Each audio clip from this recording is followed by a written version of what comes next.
sabi niya, lahat daw ng tao sa Guinea o dun sa lugar nila ay malungkot kasi bakit daw nagbalikan sila, bakit daw nagbalikan sila, ang hirap daw ng buhay doon. So, lahat ng mga tao na kapaligid sa Nelson, yun ang sinasabi. Pero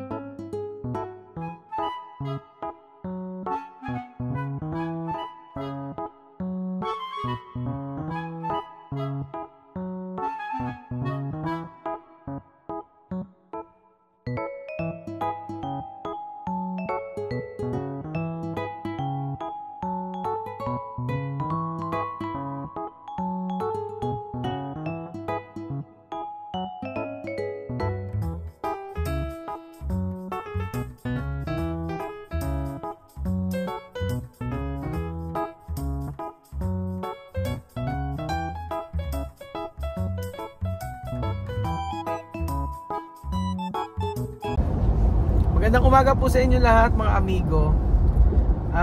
Ngayong araw po ay ilang araw na po marami nagre-request sa akin. At marami nagtatanong sa akin regarding kay Mami Cookie. At ano daw ba balita doon? Ang totoo niyan, yung dati kong cellphone kasi nasira. Nandun yung contact niya.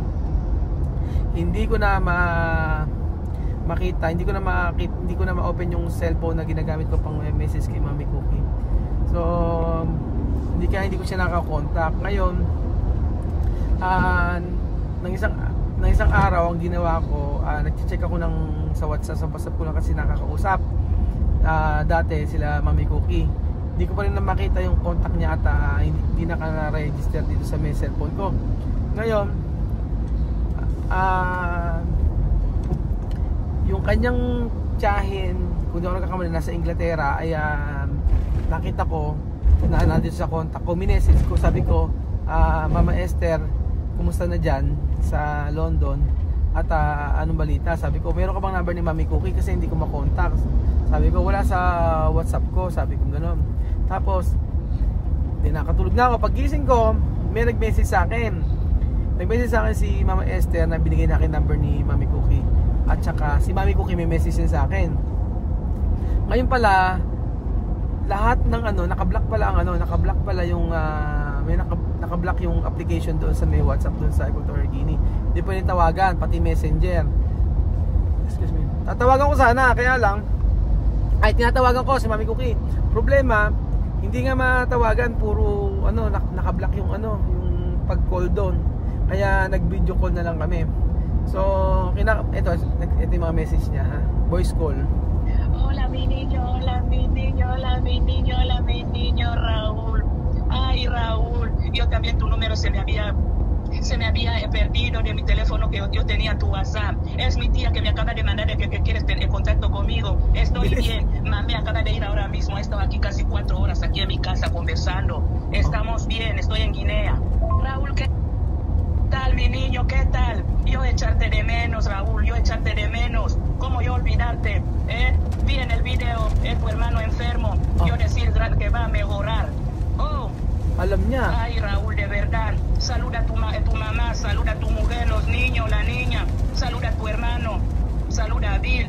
Yo siempre los miro por eso, por vuestra página de YouTube. Raúl, ¿qué tal? Nako, nanonood pa rin pala ng YouTube si Mami Cookie. Ang sabi niya dito, yung kapatid niya, nakamusta siya. Sabi niya, yung daw number ko din nawawala sa akin, nawawala sa kanya. Hindi raw niya malaman kung paano ako kukontakin. Ang sabi niya ay paano ba kita makakalimutan? Hindi naman kita makakalimutan. Kumusta ang pamilya mo? Sabi niya, nanonood ako ng YouTube niyo at yung kuya mo, nakita ko na may sakit. Sabi niya ganoon. Ayun, tapos ito may mga message. Pero yung mga message nung bagong tumatawag siya Ito ang message, voice message sa akin nung ako natutulog. Raúl, aunque tú ver mensaje, da igual tú poder contestarme cualquier hora de la mañana allá en Filipinas. Yo aquí será la noche madrugada yo contestar. No pasa nada. Yo contestar aunque aquí sea por la noche, porque yo dormir aquí en Guinea a veces a las 2 de la madrugada de hora Guinea. Yo no dormí, yo ver la tele. te quiero mucho, hijo mío. Cuídate mucho, cuida la familia, cuida a tu hermano, por favor. Cuida a tu hermano.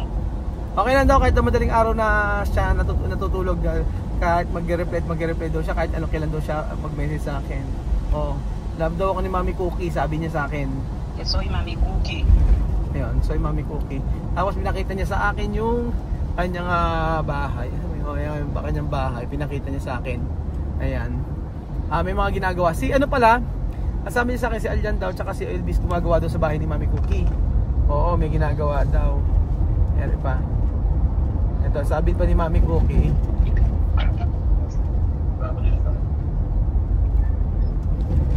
Wala ito. Ito. Dami niyang message eh. Oh. Hola Raúl. Yo también se me perdió el teléfono se me bloqueó aquí en Guinea el verano pasado. Ayun. Naka-block daw yung telepono niya sa Equatorial Guinea. Kaya hindi rin niya ako makontak. Nandun sa Equatorial Guinea pala si Mami Cookie. At makikita nyo po na nagpunta raw po si Chamami sa kanya at 4 na oras na nag-uusap sila. Sabing ganon. 4 na oras. Tapos diba?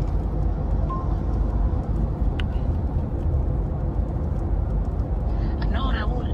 En ese número no llamar. Okay. Yung number daw na to hindi pwedeng tawagan. Sabi niya ganon. Tapos sabi niya, llámame, venir a Guinea con niños. ¿Por qué niños no quieren ir a Filipinas? ayun. Ahí. Sí, España mejor. Cuando yo ir a España, hablaremos bien por videollamada en España. Encima, internet aquí. Sabi niya, ba't daw ba, nagtanong na sa akin, bakit daw ba umuwi yung mga bata? Ba't daw hindi naiwan sa Pilipinas? Sabing gano'n ni Mami Cookie, nagtatanong na siya sa akin. Ibig sabihin, hindi niya masyadong naiintindihan siguro yung mga videos natin kasi hindi niya naiintindihan yung mga nasa video kasi bakit daw umuwi mga bata, kaya tinatanong niya sa akin. Es muy mal. Yo no sé cómo van a estudiar aquí en Guinea, aquí cosa muy duro. Ayun. Si estaba bien, llámame niños bien en Filipinas, yo no sé. Sabi niya, okay daw sa Pilipinas, not good daw sa Equatorial Guinea, duro daw, mahirap daw. Oo, sabi niya gano'n. Eto. Tapos sabi ko, tapos tinatanong niya sa akin kung bakit. Sabi ko, marami ka ako naging, tinatanong niya sa akin kung ano problema, bakit umuwi na. Sabi ko, marami ka ako naging problema. Sabi ko gano'n sa kanya. Marami ka ako naging problema sa Pilipinas pero naging okay naman. Pero dicho pamilya. Pero sinabi ko ako na babalik naman siya babalik naman sila dito. Yun ang sabi niya, sabi ko. Tapos ito sabi niya. Es así, son mucho gasto. ¿Y tú qué vas a hacer? ¿Tú vas a mandarle dinero aquí para el colegio niño? Ayun. Es así, son mucho gasto. ¿Y tú? Nagtatanong siya sa akin kung nagpapadala daw ba ako ng kwarta sa Guinea. O daw maraming gastos para doon sa kolehiyo ng mga bata. Bakit sa kolehiyo ng mga bata siya sabi niya. Tapos sabi niya, que no, tú no malo con familia Mame, tú bueno.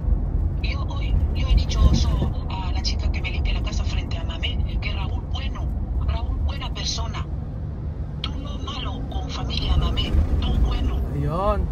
Sabi niya, persona aquí, Guinea triste, que vieron a Mame con niños. Dice por qué Mame volver a Guinea. Mucha gente aquí en Uconda le dice por qué Mame volver a Guinea con niños, por qué no quedar a Filipinas. Pero gente aquí hablando que por qué Mame volver a Guinea. Estaba bien a Filipinas con niños estudiar ahí. ayun, sabi ni Mami Cookie, hindi ka masama. Sabi ko nga sa mga trabahador ko o sa kasama ko sa bahay, napakabuti mo kasi pinag-aaral mo yung mga bata. Sabi niya ganun. Kasi tinatanong ko sa kanya, bad ba ako sa family nila? Sabi ko, bakit ganun kasi nangyari? Sabi ko, kasi umuwi mga bata. Tapos sabi niya ganun, hindi ka bad. Sabi niya ganun.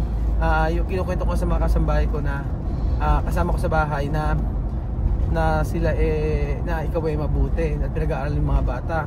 And then sabi niya lahat daw ng tao sa Guinea o dun sa lugar nila ay malungkot kasi bakit daw nagbalikan sila, bakit daw nagbalikan sila, ang hirap daw ng buhay doon. So lahat ng mga tao na kapaligid sa kanila doon, yun ang sinasabi. Pero ang sabi before, bakit daw sabi before may iba na gustong bumalik. So meron siguro nagsasabi na gustong bumalik sila doon at para maghihirap, at meron nagsasabi na bakit bumalik, mas mahirap ang buhay doon. So hati siguro, ganyan. Tapos mucha gente aquí en Cuba sé por qué mami venir a Guinea. En Filipinas estaba él, mami, con niños ahí estudiando. Sabi niya, tanong kasi kung ano siya sabi ng mga ng mga tao sa Guinea. Sabi niya sabi niya ito. Mucha gente aquí en Cuba sé por qué mami venir. Ayun, marami daw tao sa Okumba nagkatanong bakit daw bumalik yung pamilya niya. Ganon. Colegio Filipina, Guinea no igual. Colegio Filipina mejor. Colegio Filipina bien.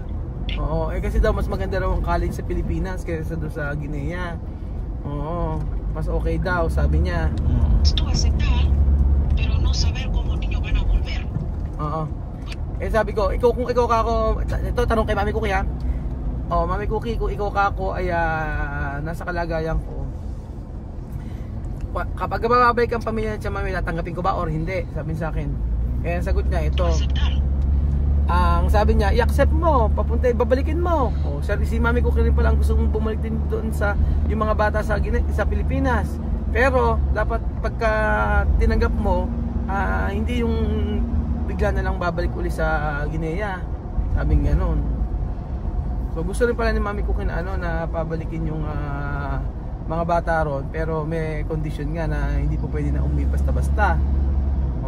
Tapos pues esos niños tenían que haber quedado a Filipina, porque ahora venir aquí, volver a Filipina, empezar de nuevo, otro cambio.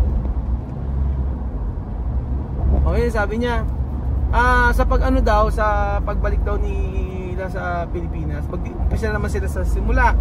Panibago na naman daw 'yon. Kaya mainam daw na iniwanan yung mga bata sa Pilipinas. ¿Tú mandar cuánto dinero? Porque ha dicho que tú mandar dinero. ¿Cuánto tú mandar? Tinatanong niya kung magkano yung pinapadala kong pera.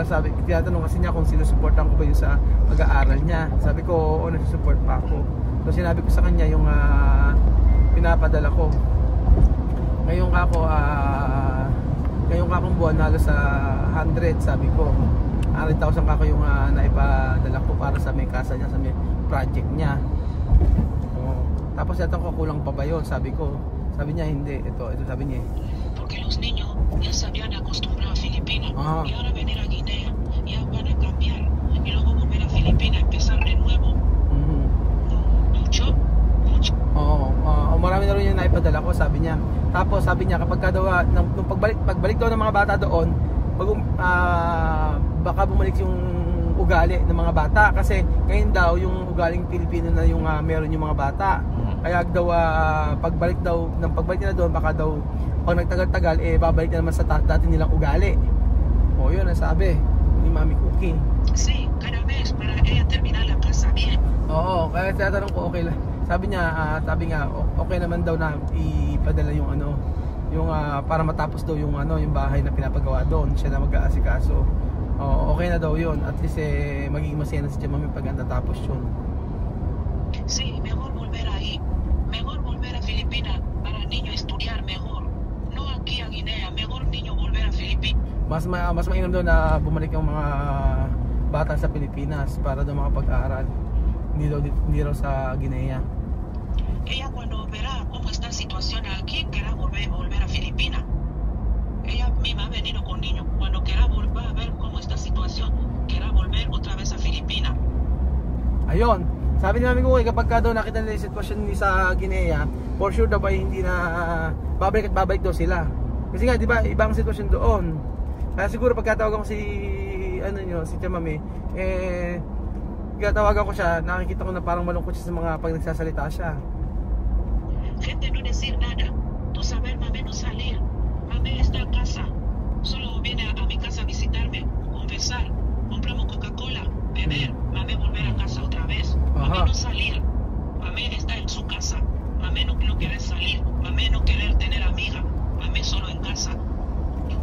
ngayon daw si Mami daw ay hindi daw lumalabas ng bahay. Nasa loob lang daw siya ng bahay, hindi raw lumalabas, hindi raw nag-alaro kaibigan, hindi nakikipagkaibigan, nandun lang sa labas, hindi nag-lalakwatsa.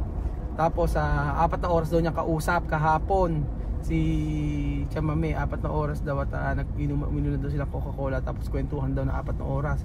Nagpunta doon si Chamame para tanong yung connection o yung internet nila kung paano gagawin. So ngayong umaga daw, kasi gabi na doon, ang gagawin daw diretso raw pupunta si Chamame doon sa may connection para daw makapagpakabit ng internet. So marami pinag-usapan. Ella no decir nada, ella decir, venir preguntar antena conexia. Yo decirle dónde está conexia. Ayun, tinatanong lang kung saan yung conexia para doon niya pupuntahan. Oo. Sí, mejor cuando ella terminar casa volver a Filipinas. Mejor. Por eso a lo mejor Mame estaba triste Filipinas porque quería terminar su casa. Cuando va a terminar su casa, estará feliz. Y luego ayun, sabi niya pagkatapos daw yung bahay na pinapagawa daw, pwede bumalik si mga bata dito.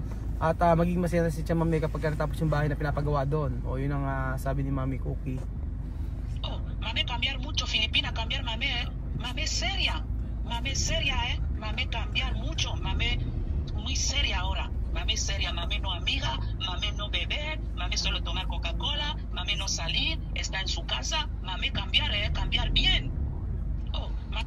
Yun, sabing gano'n ni Mami Cookie, seryoso na raw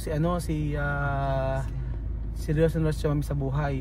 Hindi raw siya lumalabas ng bahay at doon lang sa bahay. Kasi usually ang mga babae doon kapag yung hindi seryoso sa buhay, alang ginawa ko hindi pumasyal at saka mag-bar at saka uminom. Si Chamame daw hindi ganoon.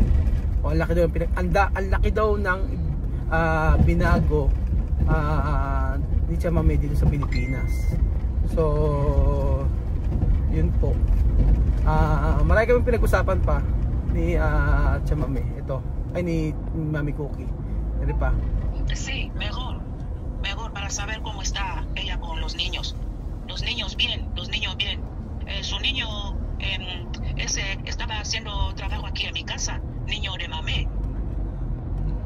Alian, que se llama Alian hacer trabajo aquí con Elvis en mi casa de mi hermano aquí. Ayun, si Elvis kasi Alian na nagkatrabaho doon sa may pinapagawa kasing bahay sa likod ni Mami Cookie.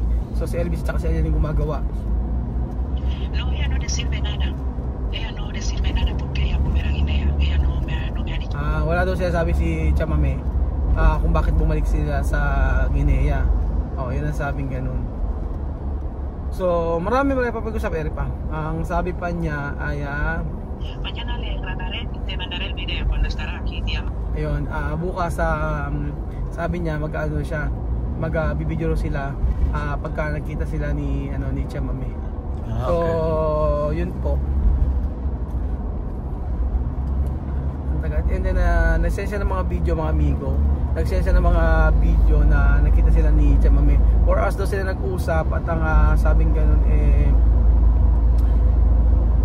about sa internet. And then di ko alam kung ano pinag-usapan nila pero bukas daw mag-uusap sila at mag-send siya ng video, nag-uusap sila. Sabi niya ganun sa akin ni Mami Cookie. Kasi ang laki daw ng pinagbago ni Chamame. Sabi nga hindi nga totoo pala siya, sabi niya hindi lumalabas kasi sila sa bahay nga lang.